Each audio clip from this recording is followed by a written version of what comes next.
સીતારામને જય શ્રી કૃષ્ણ બધાને. કેમ છો બધા? મજામાં છો ને? મજામાં દેશો ને? આપણે પણ બધા મજામાં છે અને ભગવાન સૌની મનોકામના પૂરી કરે એવી પ્રાર્થના સાથે આપણે નવા બ્લોગની શરૂઆત કરીએ છીએ. તો સ્વાગત છે તમારું ફરીથી એક નવા બ્લોગમાં. અને આજે છે ગણેશ ચોથ, ગણેશ ચતુર્થી પણ કહેવાય અને ગણેશ ચોથ પણ કહેવાય. તો ગણેશ ચોથની આપ સૌને હાર્દિક શુભકામના. આજે આપણે બનાવવાના છે મોદક. તો જો મોદક બનાવવાની મેં અહીંયા તૈયારી કરી નાખી છે. તો મોદક બનાવવા માટે મેં અહીંયા લીધું છે છીણેલું ટોપરું છે આ ઝીણું એકદમ, અને આ છે દળેલી ખાંડ, અને આ છે મમરાનો ભૂકો. તો આ ત્રણેય વસ્તુને આપણે મોદક બનાવવાના છે. અને આની રેસીપી હું આજે જ તે આપણી ચેનલમાં મૂકવાની છું, પ્રજ્ઞા શોર્ટ્સમાં. તો એમાં જ તમારે જો આ મોદકની રેસીપી જોવી હોય તો એમાં જઈને વિઝિટ કરજો. અને મારી ચેનલમાં તમને મારી રેસીપી પસંદ આવે તો લાઇક, શેર અને સબસ્ક્રાઈબ કરવાનું ભૂલતા નહીં. તો ચાલો આપણે મોદકની તૈયારી કરી નાખીએ. જો આજે સવારનો સરસ તડકો પણ નીકળ્યો છે, આજનું વાતાવરણ પણ ખૂબ સરસ છે. તો હવે આપણે આના મોદક બનાવવાના છે. એટલે આજે ગણેશ ચોથ છે એટલે બધા આપણે ઘઉંના લોટના લાડવા એવું બધું બનાવે, પણ આપણે આજ ઘઉંના લોટના લાડવા નથી બનાવતા. ઓમને ધાર્મિકને મોદક ખાવા છે તો મેં તો આજે અલગ રીતે મોદક બનાવું. ને આ રેસીપી તમે લગભગ યુટ્યુબમાં પણ જોવા નહીં મળે, લગભગ નહીં મળે. રવાની બનશે, ચોખાના લોટની બનશે, પણ આપણે આજે મમરાની બનાવવાના છે મોદક. તો એની રેસીપી તમને લગભગ નહીં મળે. તો ચાલો આપણે પહેલા મોદક બનાવી નાખીએ.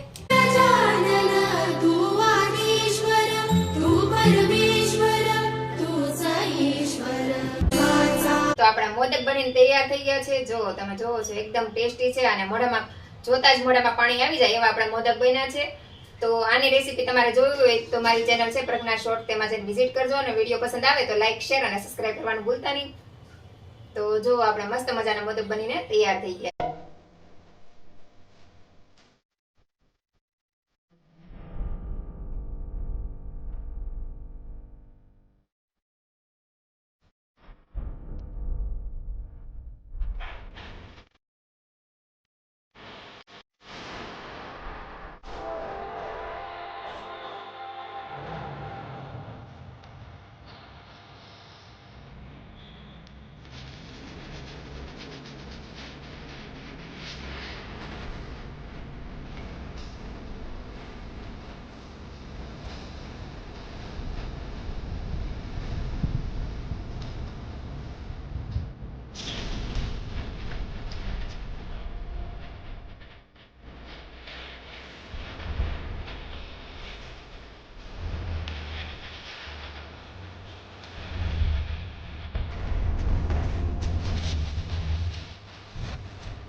છે ગણેશ ચોથ ને આપણે આવી ગયા છીએ ખમણ લેવાના. આમાં ધાર્મિક ભાઈ ગયા છે ખમણનું પૂછવા. અહીંયા ખમણ બહુ સરસ મળે છે, તો ખમણ લેવા આવ્યા સાચે. બપોરે ખમણ ખાવા છે બધા. આપણે આવી ગયા છીએ હીરાબાગ ખમણ લેવા.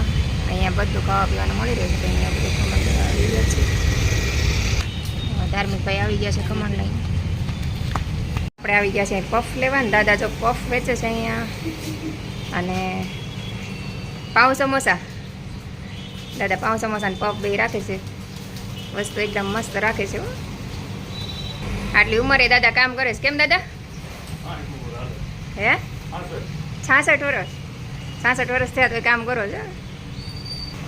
આમાં ધાર્મિક ભાઈ આવી ગયા છે અહીંયા. ધાર્મિક ભાઈને ખાવા છે પાઉં સમોસા. કેમ આવજો. તમારા ધમકભાઈ પાઉં સમોસા લઈને તૈયાર થઈ ગયા છે. હવે જઈએ આપણે ઘરે. કાદમ ઘર જશે ને.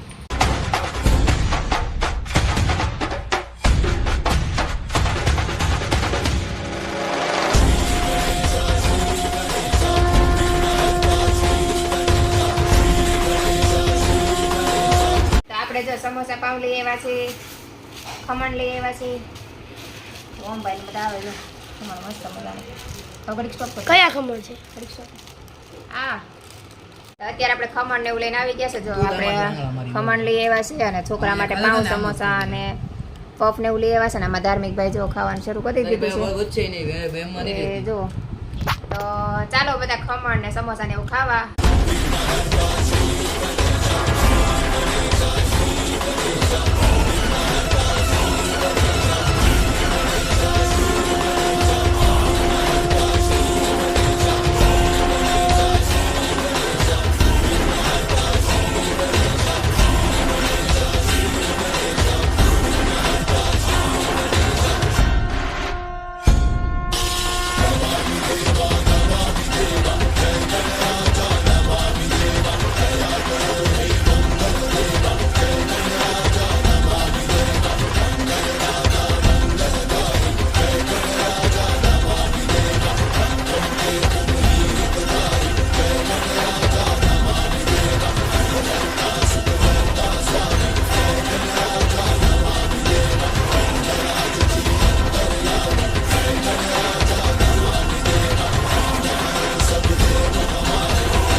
આરતી પૂરી થઈ ગઈ ને આપણે આવી ગયા ઘરે. ને બધા ભેગા થઈને ડ્રમ વગાડશું. તો આજનો વિડીયો આપણે અહીંયા જ પૂરો કરશું. વિડીયો પસંદ આવ્યો તો લાઈક, શેર અને સબસ્ક્રાઈબ કરવાનું ભૂલતા નહીં.